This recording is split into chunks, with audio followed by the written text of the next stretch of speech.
In 1919, he hit 29 home runs and was sold to the New York Yankees. A 3-run home run for Buffington. The Yankees now lead it by a score of 3-2. Bill Lee is now going over to a couple of the Yankees, and there they go again. One hits it to deep left. That might send the Yankees to the World Series. Varitek and A-Rod going at it. Roberts is going. Posada's throw. Roberts safe. What can I say? Just tip my hat and call the Yankees my daddies. Welcome to Fan Base, a deep dive into the greatest rivalry in sports, episode 47. It may or may not go off the rails. John Senecal, Brian Shackman, and the guest of honor, if you will, is a man by the name of Don Laviano. When was the last time someone called you Donald, by the way? Did your dad call you that when he was scolding you? First of all, is that your real name, Donald? That is. Of course it is. Who names their kid Don? It's always been Don or Donnie. I'm named after my father, Donald, but I always told the teachers, please call me Don or Donnie. And then my chemistry teacher, being the guy that he was to just be a ball buster to me, he said, nope, what's on your birth certificate? That's what I'm calling you by. So he called you Donald? He called me Donald, drove me crazy. So listen, the backstory is this, is that Don Laviano... All, can I butt in for a second? Thank you for having me here and not coming to my kitchen. I don't know, Jerry, you guys went to him, Jerry Brooks, but I had to come here. You wouldn't come to my kitchen? Well, Jerry does have a nice kitchen, though. He does have a nice kitchen. He actually asked us if we wanted to drink, and alcohol probably would have been included. No, next time we'll go to your kitchen. If that's what you want, We'll go to your kitchen. We'll come to you. I don't like leaving the valley very often. So. I know that. That's why we haven't seen you in so long. I think with Jerry it was more COVID. I don't even remember. But Don Laviano worked. So we all worked together at NBC Connecticut. So people who are outside of Connecticut, it's the NBC affiliate in Connecticut. And it covers the whole state, unlike if you know. And I came in states, as a newbie, never been on TV, as a sports anchor and reporter. John Senecal was a videographer, a news photographer who did sports, 40% of the time, 30? What would you say? I guess, yeah. Let's go with that, 30% of the time. And Don Laviano was an intern while he was in college?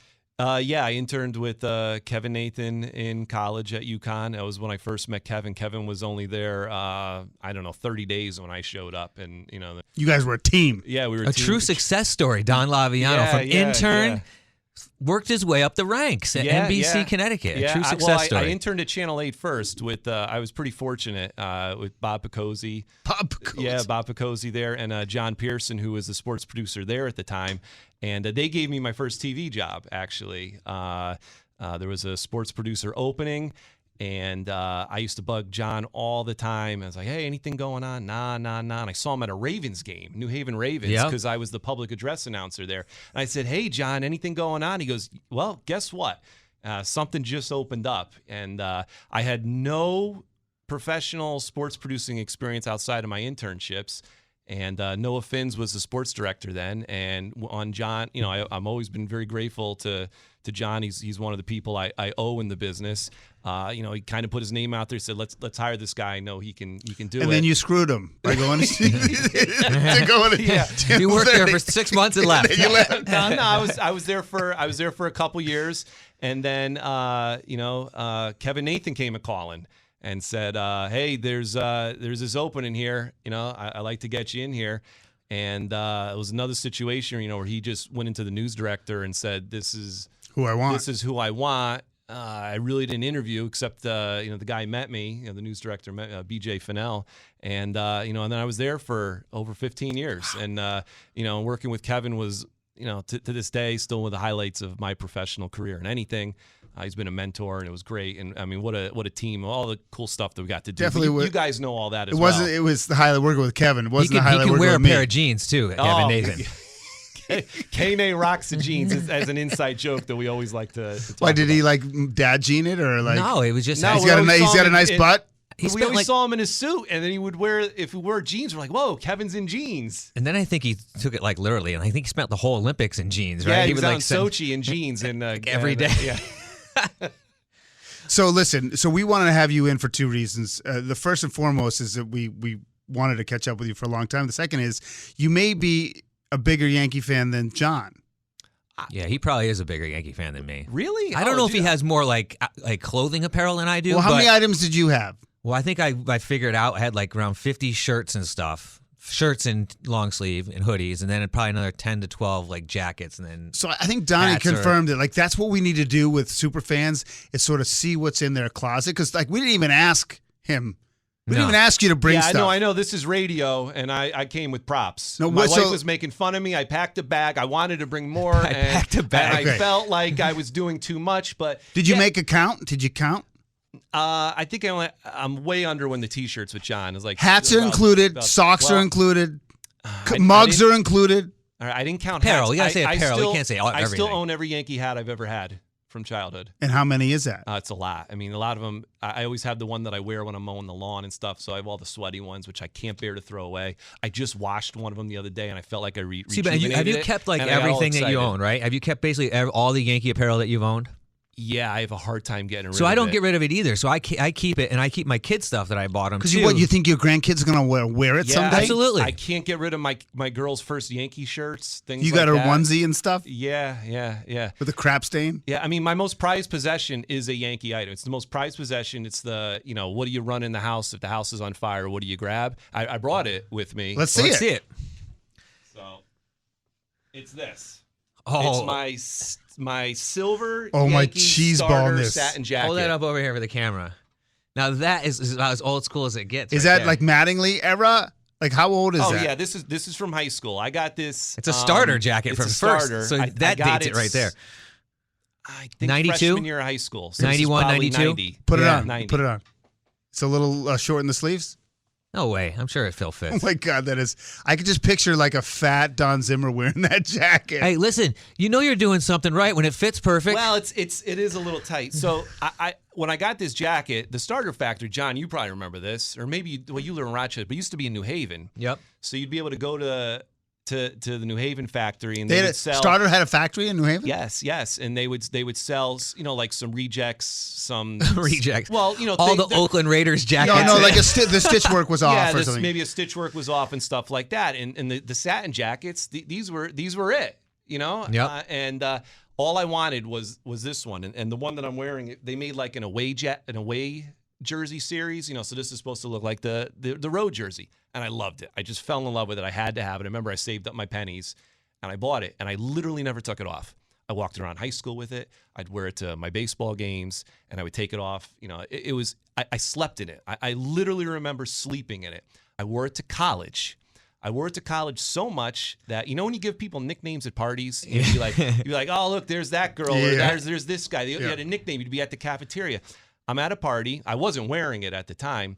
And a guy comes up to me and goes, dude, me and my buddies over there, we're talking about you. And I'm like, what are you talking about me? I'm just standing here on my own. He goes, I got to ask, do you have a silver Yankee jacket? And I go, yeah. Why? He goes, oh my God, dude, guys. It's silver Yankee jacket, guy. Apparently they would comment on me as I'm walking in the cafeteria or something because I always had it on. But yeah, I can't get rid of it. Every once in a while, I put it on for old time's sake. Now, were they Red Sox fans? Or they didn't get that far? I don't remember, but I do remember when I was in college. Because you went to UConn, so you were right. I went to UConn, and we did win in '96 when I was in college, and we had that up on the Red Sox fans there, which was fantastic. I'm glad I met Don when I met him because I met him in '96. I don't think we'd be friends. I could see a guy walking around with a hat and jacket of the Yankees, and then probably when the Yankees won it in '96, I'm sure he stuck it in people's faces. I'm sure. Are you a trash talker when you're out? Like, do you talk trash if you see Red Sox fans? I don't start it. Because I know you always talk about, and John's been saying this for years, that he can't go to a gas station without somebody coming up to him and starting with him. I'm not someone that starts it. If someone gives it to me, I give it right back. Yep. But I never just walk up and go, look at this guy, or has it? And like you're that. not the kind of guy who likes to drop the gloves or whatever. But has it ever gotten real? I mean, I'll keep on going. I'll keep on arguing. But, I mean, really what I like is this is going to come off so horrible, but I like the intellectual Red Sox Yankee conversation, and I have my Red Sox friends that I can have a a good conversation with, I always say, you're the one I like talking baseball with, like somebody like a Jerry Brooks, right? Because you can have an intelligent, like you don't just jump back to the 27 World Championships. Exactly. I would never say that to Jerry or to someone else, because it's not about that. It's about it's kind of like, oh, did you, we bug each other about the individual game, but then I loved hearing his Red Sox history stories, and I hope it's not the kid wearing a Yankee suck T-shirt. No.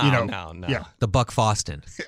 Right. I was going to say all the ones about Jeter and A-Rod and what they do in their social lives. I mean, I might have yelled some things at some games, at the actual game. I mean, I'm the guy that wears the Mattingly T-shirt and the Yankee hat to Fenway. The few times I go to that. It used to be dangerous, but that's not dangerous. Oh, it's such a hellhole. I hate that place. Oh, come on. Yeah. You really want to? If you want to have an intellectual conversation about stadiums, because that new Yankee Stadium is so terrible. off the mark. It's terrible. It's terrible. I just can't fit in Fenway. You probably can't either. What are you, 6'3"? 6'4". If you're over 5.5 feet, you can't fit in Fenway. Listen, I'm 6 feet and I struggle, so I definitely get the discomfort of it. But do you think they'll ever be able to build another stadium? I don't think so. I don't think they'll ever build another stadium. The Red Sox? Mm-mm. No, isn't it protected?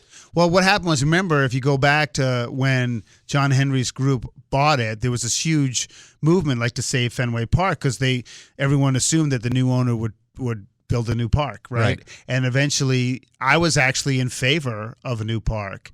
And then when I saw what Larry Lucchino and those guys did, and they've basically replaced almost all the seats in the lower part up in the crappy grandstands. They actually still haven't, and it's awful. I went back there to get out of the sun a couple months ago, and I was like, these seats suck. Yeah. But what they did to save it, I think, made sense. And now, listen, I've been going enough. I mean, you and I in the interim haven't been, but I've been a season ticket holder now since 2005. And I every summer, there's people from Iowa, Michigan, California. I sit next to people from all over the world who come there just because they want to say they went to Fenway Park. Yeah, it's history. It's but historical. It wasn't then. It was just an old piece of crap. So they made it a tourist destination, which I think has saved it, and I get that. But is there a way to do that and still have a new stadium, though? You don't necessarily have to knock the thing down. I don't think so. I mean, I think that Camden Yards was such an improvement over was a Memorial Stadium. Well, that was a dump, dude. Right, I mean, but that's the point. Is unique, all right? Like if there's anything that's unique, that's why you don't build another one. That's the exact argument. You could argument. still have that park. You could still host things there. The Red Sox don't have to play there. No, you could fill that thing all the time with concerts and sporting events. And I just don't think that's possible. I think that But is it? I mean, going forward, are you going to be able to stay in that stadium going forward as the way progression and progress? They'll and everything just and improve it the way they can and and then keep increasing the ticket prices. I know, honestly, that's. I mean, I can't foresee a dynamic where they don't have Red Sox games at Fenway Park. I just don't see it. Anyway, he's Don Laviano. He's John Senical. I'm Brian Shackman. This is Fanbase, a deep dive into the greatest rivalry in sports. Real quick, Don, what else is in the bag that's worth talking about? Well, And what would you say for a number of pieces? Oh, number of pieces? I can't even begin. You think you have more? I think he's got more than you. Yes or no? More than 50? I don't know. When you say pieces, what do you mean pieces? That changes everything. I mean, it could be all sorts of crap. I mean, What's my the dog's rule? named Jeter and Yogi. What's the So, rule? I mean, those are two pieces right there. So you're just talking clothing? Yeah, just clothing. I think John's got me on that, but like my Yankee jackets, they're. I mean, I have two other starter set Yankee jackets. You do? Yeah, one's still in the plastic because that's I'm saving it for if the other one ever wears out. So I have a Wait, it's never been worn? No, it's still in the plastic. I wonder what that would go for on eBay. Oh, it's not that. It's probably not worth anything. It's only worth anything to me. I don't know. So I did bring 5 T-shirts, and they're my 5 World Series T-shirts. So these are the ones that I'll never get rid of. I got the 96. Do you wear them? The 98, the 99, the 2000, and the 2009. Yes, I wear them. You do wear them. I wear them. The ones from 96 and 98, they're not so much flattering anymore, and they're a terrible design, but I mean, literally the 96 shirt meant everything to me. You unfurl it? Oh, that's awesome, dude. I haven't even seen that in ages. I have the 2009 one. They're all the locker room shirts. Yep. I always got the locker room shirts when they won, what they put on the field. I know it's just to sell T-shirts to suckers like me. And, sure, you're a sucker. Yeah. I get it. I always felt like my sports teams were never going to win, as a kid. Well, especially you grew up when the Yankees weren't that good. No, I grew up in the 90s when I went to high school from 89 to 93, and the Yankees were terrible. Well, they were also terrible when you were a younger kid, too. I mean, the early 80s, they were Dave good. Winfield. I have to chime in because you guys said, I don't remember which podcast it was on, the Yankees had the best winning percentage in the 80s. They were not terrible in the 80s. That's so weird that's true. I know, they just never won a World Series, but if all the teams, they had the best winning percentage. They did go to a World Series in 81. They were second place in 85 and 86. They were good all throughout. Can you imagine how many more World Series they would have won if there was the wild card back then? Oh, I mean, don't get me going. The 95 team was fantastic, and the 85 team and then the 86 team is my favorite team that never won. So Donny Baseball would have been in the Hall of Fame with 3 rings. Oh, yeah. And the Yankees would have had 30 World Series championships the lineup was if there was a wild card back then. The lineup was sick. Henderson, Randolph, Mattingly, Winfield, Baylor in 85. Right there. I mean, that was sick. Guidry won 20 games in 85. Rasmussen won 18 in 86. There's part of me, I want to ask you an origin story, but there's part of me that wishes we didn't have the wild card. I love the fact that the Red Sox and the Yankees are still playing relevant games, but I do like that sort of exclusivity. Like, remember back in the day when the champion of the American League went straight to the World Series, the champion of the National, and like you could have a 95-win season and not make the playoffs. I mean, that's just crazy. And that's how those Mattingly teams were, the 85 and 86. I want to ask you, like, how did you become a Yankee fan? Like, you grew up in the Valley, and people don't know Connecticut. I got more props about that. Well, take us through the story because, John talked about it when we started, and you guys are way more hardcore. And let's face it, Connecticut is sort of the Mason-Dixon line of Red Sox Yankees. And is it just because your dad? Like, most people, it's because of their dad. It's the only team that I actually took from my father. He was actually born in the Bronx, and he likes all the New York teams. He's a Yankees, Jets, Knicks, fan. I hate the Jets. I don't You're like a Patriots fan? Oh God, that's insulting. What are you? I don't even know. I'm not even as big an NFL fan as I used to be. When people ask what's your favorite football team, I usually say the Ansonia Chargers.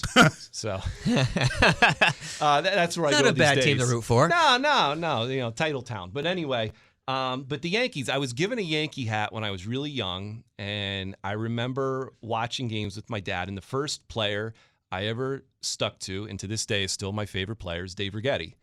I loved him too. So, and the reason I was a kid, and my father would say, Spaghetti Righetti's pitching. So I'm a kid. Starting pitcher, Dave Righetti. Yeah, starting pitcher. Yeah. So he was a lefty, right? Yeah. So I'm like 5 years old, 6 years old, or whatever, and the name, it sounds silly, so I liked him, and I get my first Little League team, and I got number 19. Because of Dave Righetti. I've been obsessed with 19 ever since. Was Guidry 19 too? No, Guidry was 49. Oh, sorry.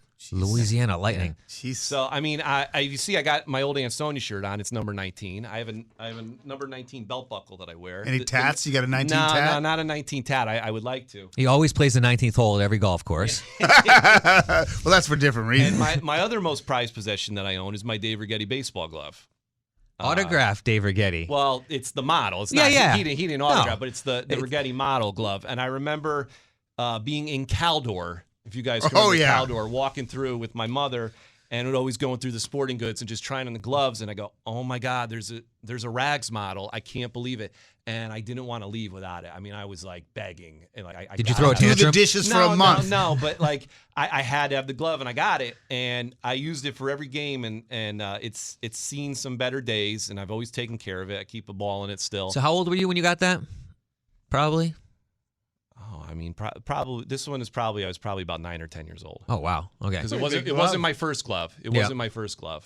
I bet you could get him to sign it now. Oh, I would. Well, there's a funny story about that. So I'm at my first Yankee game in 1985, and my brother and I, my father took us, and he brings us. My brother's a Mets fan, but it was me, my dad, and my brother. And we'd go where the players walked in, back when you can do that. And you'd see all they these, walk right up gate 4. It was fantastic. Yep. And you're seeing all your idols. And imagine I was 10 years old, my first game, August 8th, 1985. Yes, I remember it. I can tell you everything that happened. Ed Whitson started. Mattingly homered in the first Yankee game I ever went to, John. Can you believe it? It was Mattingly, Pasqua, and Ron Hassey homered for the Yankees, and Dave Righetti got to You save. said Pasqua? Yeah. So it was literally like a perfect day. So the players are walking in, and I see Righetti, and I'm holding this hat that where was it? Well, I had it. Or the mesh hat. You had Yeah. it before. Oh, is geez, it I underneath lost the right? jacket? There it is. I got it. So I'm holding this hat. This is the hat that I was wearing at the time, one of these great mesh hats from the Yeah. 80s. And all I want to do is get Righetti to sign it, And he starts signing autographs. Remember the players would kind of walk and talk and sign as they're going and stuff like that. And he's signing little ticket stubs and stuff like that. And I'm just this little skinny. I'm so skinny, and I'm just trying to fight my way through, And I get there, and I thrust it in front of him, and he was at the gate, and he walked through. Oh. He didn't do anything mean. Right. There was nothing like get away kid. Right. It was It's nothing. probably like almost that. like he didn't even know you were there. Exactly. It was just he got to the end, and it was time for him to walk in, and it took me that long to get there. And I was proud. I looked like I'm sad like right one of those now. old like Norman Rockwell photo. My head just dropped. I was crushed and stuff like that. And then Ron Guidry walked in, and Ron Guidry sat there and signed for every kid because he wasn't pitching that day. Yep. So he sat there, and you can barely see it. Yep. It's in pen, literally not Sharpie. It's Right. it's a little ballpoint I can pen. see it. He signed the brim, Ron Guidry. And back in the day, their autographs were actually really cool because they actually would mostly write their names. Yeah. Yeah, it legitimately. wasn't two it slash wasn't a marks. scribble. So so this is my first game, and Did you feel better? Because I was sad. I'm just sad for you now. The Righetti thing still bothers me. It's So I can remember going with my father down exactly what he's talking about, and I had totally forgotten about this until you just brought this up, Don. That we used to go there, and you could literally stand there and watch the players walk in. They From the parking lot. and they'd be all dressed up in their suits and everything, and it was like, and that like, you were dude, feet away from him. There literally was no, like feet away from him. That's Yeah. so cool. Like I had totally forgot about that And until they you would brought that up. Remember, they would move the barrier to Yep. let the kids go The up. kids to would them. be able to They- go up. They wouldn't be able to do that these days. But Right. there'd be the barriers, and then when a player would walk up, they would kind of open and let the people Yep. go up, and it was kind of acceptable to do that. Yeah, we talk about it all the time on the show about how the money. Well, first of all, then it got to be the point where adults were like paying kids to get autographs. Remember yeah. that? Yeah, And then, that- then the players started to get skeptical of kids. Now that's not so much the case anymore. But now it's just like you make $35 million. The fans think they're owed something. Like the culture of it is different. Totally different. And in most parks they've pushed the real fans away from the field. Yep. Up and out. Yeah. Yep. If they're going to go at nowhere all. near it. They're not. They're the ones that yell and bring the. I mean, excitement. honestly, like the real fans, like the crazy fans that would go to all the games if they could, if it was super affordable, are sitting right here that watch the games every single night Right. and struggle to stay awake and like lay in bed to try to watch the end of the game as they blow another lead.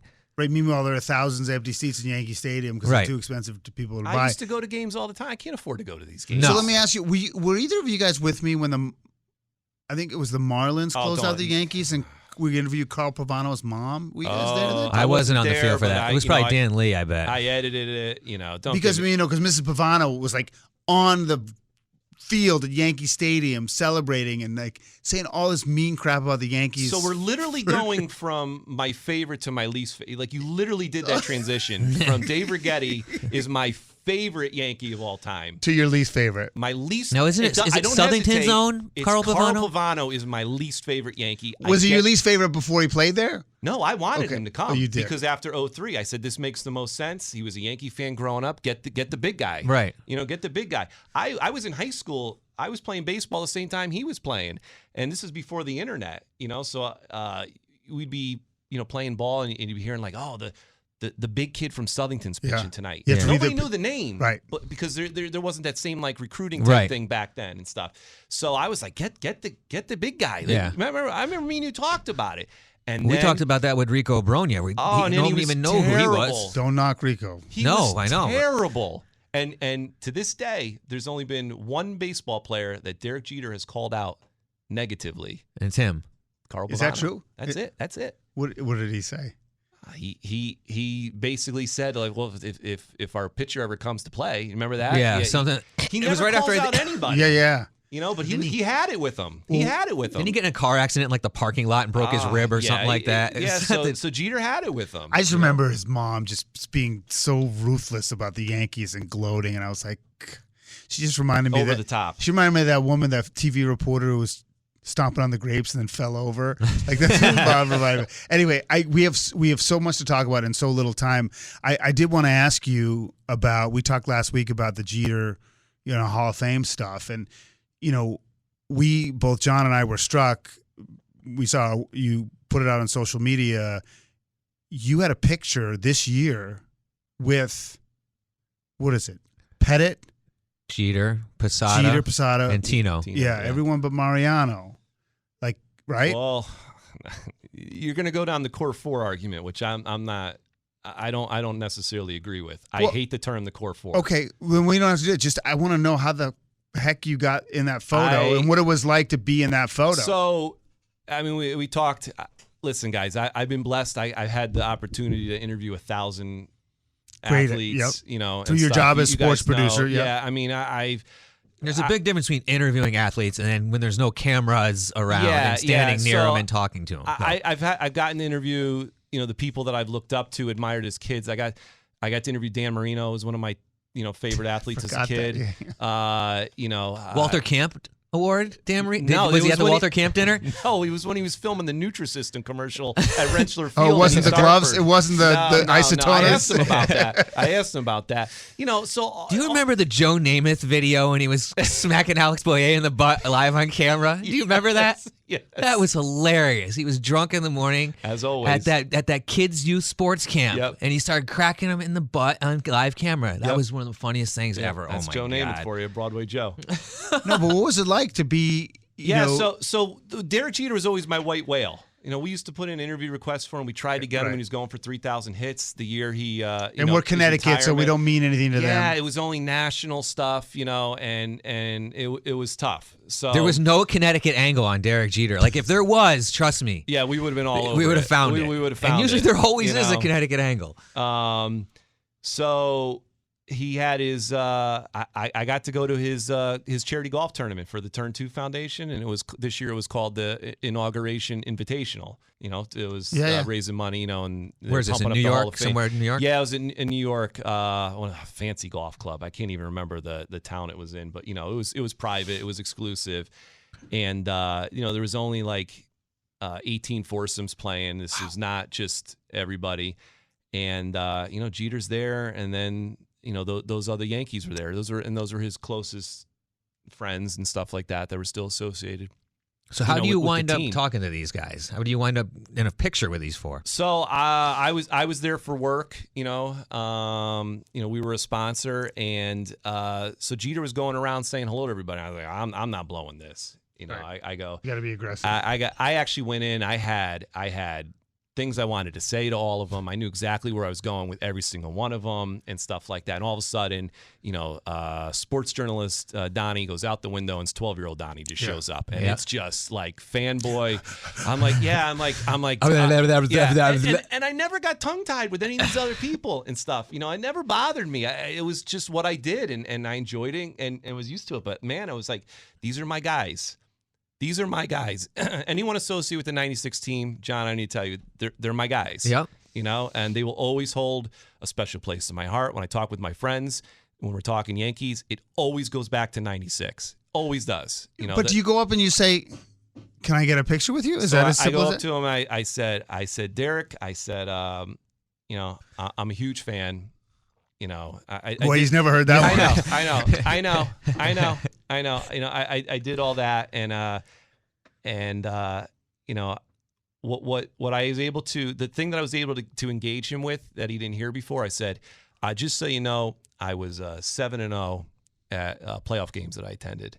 I never saw you guys lose a playoff game. He goes, you are a good charm. Now he was being charming. Because he always says the perfect thing. He was on. But then this is where he went next. He goes, can I bring you to Miami with me? And at that point you said, yes. It was good. And then his golf bag had some Miami stuff on. I go, I don't really like the Marlin stuff on here. And he just kind of laughed and had fun with it. He wasn't being chased by the media. Right. So he was more engaging.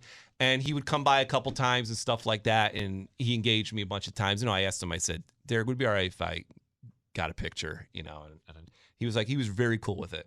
So here's where it gets funny, though. So now he's playing in the foursome with Andy, Tino, and Jorge. Well, he gets to play with his guys on the course. So they didn't split him up with a bunch of people. No. Some $10,000 a hole stuff there. That's awesome for him. So here's where it gets fun. So now my goal is I got to get a picture with all four of them. That's all I care about. I don't care about what I'm doing for work. I don't care about anything else. It's literally about this picture. What if it was? You would even jeopardize the job, probably. Everything had to be about this picture. Yeah. I was like, I have to get this picture. So they finally come up and they're playing on a hole. And now my wife, not a sports fan. Angela doesn't care about sports. But when we first got together, I like to watch the Yankees, and she's kind of like, well, let's. When you're first together, like you want to do everything. Now she'd care less about watching games than me. But, but she got an affinity for Andy Pettitte. She liked watching him. She liked the way he competed. She loved the intensity of his face. Thought it was cute? Yes, I think she thought he was good looking, and the way he always put the glove up in front of his face, and hide it and stuff like that. I like Pettitte too. So my goal was I wanted him to say hi to her. And I'm like, I'm just going for it. I don't even care. I mean, I would never do this as a journalist. I never did this type of stuff. I never asked for anything. You couldn't really. No, you couldn't really anyway, but it wasn't even like, it was just like I was happy to be there. You were a jackass if you did. You did. Exactly. Unless you were like about to quit or something. You're like a week from leaving. But it really never crossed your mind. You just don't do it. Yeah, you don't. So here's where I embarrassed myself, because I'm usually always good with the etiquette and stuff like that. So Andy comes walking up, and he's walking towards the golf bag. And I go, Andy. I was like, you pitched in my favorite baseball game I ever watched, Game 5 in '96, the 1-0 game where he beat Smoltz. And I'm going in, I'm thinking, I'm going to ask him. My favorite baseball play was he fielded the bunt. Remember? Threw it out third. I always say the balls he had to make that play, because if he doesn't make the play, maybe they lose the game. Yep. And I wanted to ask him about it, and it just turned into, "Hey Andy, how you?" I'm so excited. And you call my wife and say hi. So I asked, I go, Andy, my wife, she's a huge fan. I said, would you? This sounds crazy. Could I just take a video of you saying hi to her? Her name is Angela. And he looks at me and he goes, yeah, sure. Can I finish the hole? I'm about to put out here, guy. And I go, I thought he did finish out and was going to the next hole. Oh wow, what a jackass! Yeah, so I felt terrible. So now I don't want to look like Stalker Donnie, so I back away. I just clear the hole, and I wait for him to come all the way back, and I just stood in the back, and I was like, I can't believe it. Andy came up to me though. He goes, you want to do that video now? So it was really cool. Like, I didn't ask again. He remembered. He came right back up. He did it. I surprised her. She was thrilled. She was like, I can't believe it, and then I went up and talked to the other guys, and I just had a little conversation with each of them and just kind of, said a highlight. Were they in between holes? Yeah, and they were really cool, and they appreciated it. They hear from a fan whether they really meant it, but like they were friendly. Tino, what a nice guy. What a nice guy all Tino those is. Guys seem pretty. Yeah, they really are. And again, Jeter, I think it's a bad rap, from guys like you who don't like how sterile he is and stuff like that. 100%. And you find him boring, but he couldn't have been more gentlemanly and nice and stuff. So how'd you get the picture? I asked Derek. I said, Derek. Derek, can you organize this for me? I did. First of all, I had already talked to him 3 or 4 times. How much more can you ask for? You're like, can I come home with you tonight? Am I ever going to see him again? Probably not. But this is my one time to get it with you. So I said, Derek, do you think you can get the guys and get a picture? And he goes, you round up the boys. My God. So he does. He rounds them up. And Tino started walking. He goes, hey, Tino, no, we're doing a picture over here. And like they had fun with it. And I appreciated it. Yeah. You know what I mean? And listen, I'm 46 years old, and I was acting like a little kid, and I didn't care. It's literally going to mean something to me down the road. I'll remember these things. You sent me that picture, dude, and I was excited. Oh yeah, I wasn't even there. One of my best reactions. I remember, and because I couldn't share it enough, and I'm not usually like that, but I was so excited to show my fellow Yankee fans. But it's just to put a ribbon on it. It strikes me that those guys know their place in Yankee history, and they respect it to the point where they're not gonna. And it's so easy for guys to be jerks, right? Like even if a guy wasn't a jerk and just didn't want to do it, then because the demands on them are so high. Right. Like we've all seen the demands, and if you're not nice to one person, then they give you the finger, and then they put it on social media, especially nowadays with video. And even worse. Yeah. And so you realize how hard it is to be good. But like those guys to sort of like recognize how special they are to you, even if it seems crazy that a 46-year-old man can't speak. The fact that they respected it, I find that to be very cool. Yeah, and listen, I'm not the first one to be a super fan to them, I'm sure, but like I wasn't talking about like run-of-the-mill things. I wanted to talk. So you thought you came in? Play at third, I know, but also people think they're doing well with strippers, and they think that it works. You know what I mean? Like the point is, like I'm sure there are a lot of people try to get their rap down too. And maybe you're right that you were a little more sophisticated than the average fawning fan. But the truth is, they could still blow you off. Exactly, and it was cool. I had a moment, and I was thrilled. It's very cool, especially for someone like to get all those guys together. That to me was cool. Yeah. What I hate is that the person who's at the event who really couldn't give a crap, someone tells them that they're great, and then they take an opportunity for someone like you to interact with them, even if they don't care. Like those golf tournaments and other events are full of people who really don't care. They're just there. Yeah. All I was concerned about was that the camera was going to work. I was panicking. It wasn't going to be framed right. What about the classic TV thing? Like, let me just switch up my battery. How many times does that happen? When I'm like, this is the greatest thing ever, and your battery's not ready. Yeah, or you forget to hit record, and you get halfway through like the interview, and you're like, there's something wrong with the camera. Hold on a second. Right, or your mics are off like last week. We had a great exchange.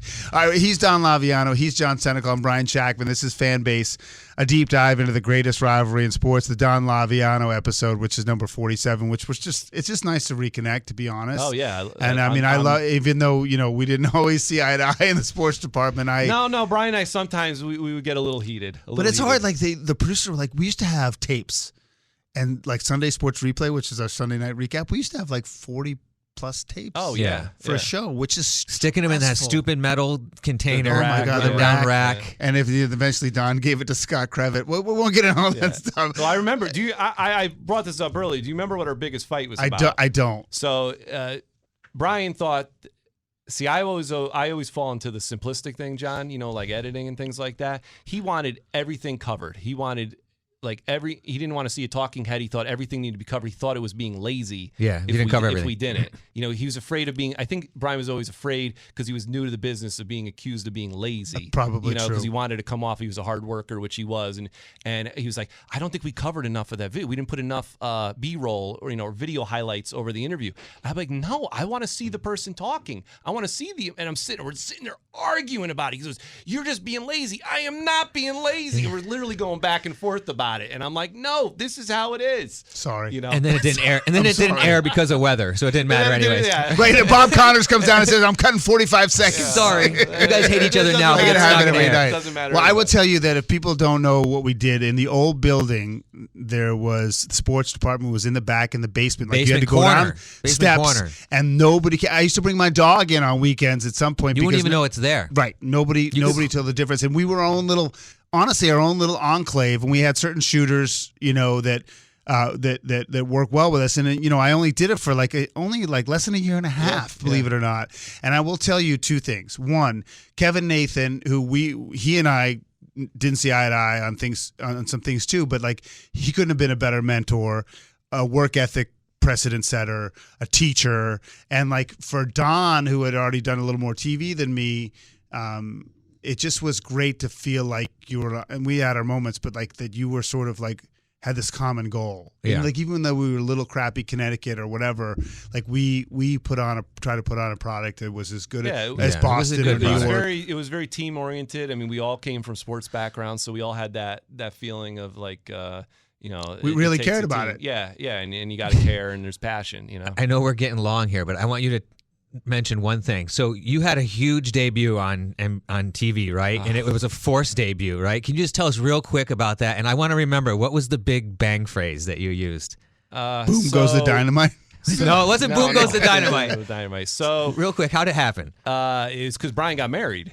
There you go, Brian, screwing things up again. And there was nobody available to be the sports caster. But wasn't Kevin on the road and was going to do it from the road or something, wasn't he? I think did he go to the wedding? So no, it was the Super Bowl. And Kevin was going to do it from the Super road. Bowl, and Kevin was live in Houston, and he was going to do the whole show in Houston.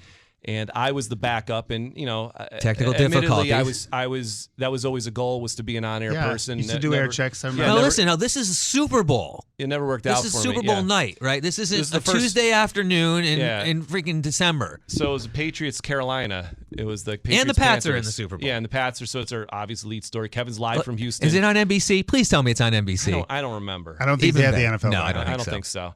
And literally, the animation is rolling for Sunday Sports Replay, and we lose Kevin. Kevin's not Now, there. are you standing out in the studio? Not yet. You're not out in the studio I'm in yet. the producer's chair. Did you have a talking to tie on? Kevin. Did you have a tie on? I had my suit on. I was ready. So you're ready to go. Yeah. In the bullpen if needed. I had everything but the mic on me at the moment. Okay. And Kevin's not there. He all of a sudden disappears. And so I have to run out onto the floor and hit the mark, and they throw a mic on me real now, fast. granted, now you've lost your producer and you're out there on now your I own. have nobody able to talk to me. Right. And you have no IFB? Well, it didn't matter. I had no one to talk to me. Right. You basically just got to stand out it there and didn't do the matter. sports. Yeah, so I had to do sports, and I also had no scripts because Kevin was live in Houston. Now, Brian, real quick, explain how hard that is for someone that's been on air. First of all, it's hard even if you've done it for 10 years. Like sports TV is you get better with reps. So Right. if you've had no reps, it's hard even with scripts. So if you have no reps and you have no scripts and you have no production support, it's basically like impossible. flying in a snowstorm without autopilot, right? I mean, it's like incredibly difficult. So the question is, how did it go? I mean, overall it went good. I had to do the highlights, and the worst part was You cut them, so that helps. Well, yeah. So I was aware of the highlights and everything, and I was able to throw to some sound that we got and stuff. So it gave me a breather. Somebody kept running out and was telling me, you got to stretch, you got to talk longer and stuff. And I kept saying, you got to be kidding me. That was the buzzer. You got to be kidding me. You got to be kidding me. You got to be you were kidding thinking me. it and saying Yeah, it. and the whole time the 11 o'clock news people were still in the desk because they were sitting there in case they needed to jump in for whatever reason. I forget. I know it was Lisa Carberg, who's now at Channel 8, and the stares I felt. I don't mean bad, but they're just looking at me like what's going to happen, and I could just feel everyone looking at me, and I was just going off. I was just flying off the cuff, and I was talking, and the thing that I got bugged the most about is, I think we referenced this earlier in the show, I am not a Patriots fan. I dislike the Patriots immensely. And my buddies killed me because you sounded like the biggest Patriots fan. You were so excited. You're such a phony and all that stuff. So it was a lot of fun. You'll always have it. You'll always have that memory. Yeah. We eventually did get Kevin back, and he had no idea what happened. He just picked up the show. Saved the day. Yeah. Hey, That's listen, awesome. before we go, and then we've gone long, but it's so worth it. Just give me your sense of the season for the Yankees and what do you think is going to happen? I don't know. Me and Sounds one like of me. my friends that we've been talking. I mean, I don't think there's ever been in the history of this team a more frustrating season. I really don't. I mean, I suffered in the 90s, but I didn't expect anything. I knew they weren't going to win, so that wasn't frustrating. The worst loss as a fan is the 0-1 World Series. I get nightmares about it still. If I think about it, I won't be able to sleep. I replay that inning over and over again. But this season, I just, the ups and the downs. They win 13 in a row, and now they lost 13 out of 15. I can't even believe it. Anything that momentum they got, they handed right back. They drive me nuts. And then the only guy that's worth any money, Judge has proven he's worth the money.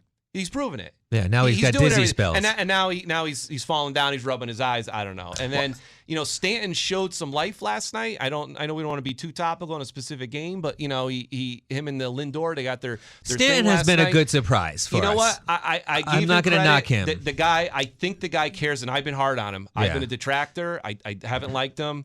There's so many other things we could point to other than Mike. So, Giancarlo Stanton. I actually agree with what ESPN said last night, and I don't agree a lot with what they do or say. It was Loizaga is killing him not being there. Yep. And if Cole's hurt, they're done. Yeah. But right now, there's not many games left. And Cole they is supposed to make his next start.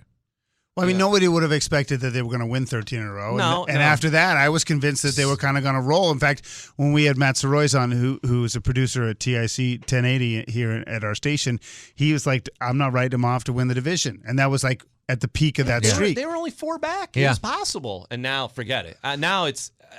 So Brian asked me this last week. Put your chances on them making the postseason. Are they going to be able to make it in the wild card? I've always been a glass half full guy. The only time I ever said that they were done was after Game 4 of the 04 ALCS.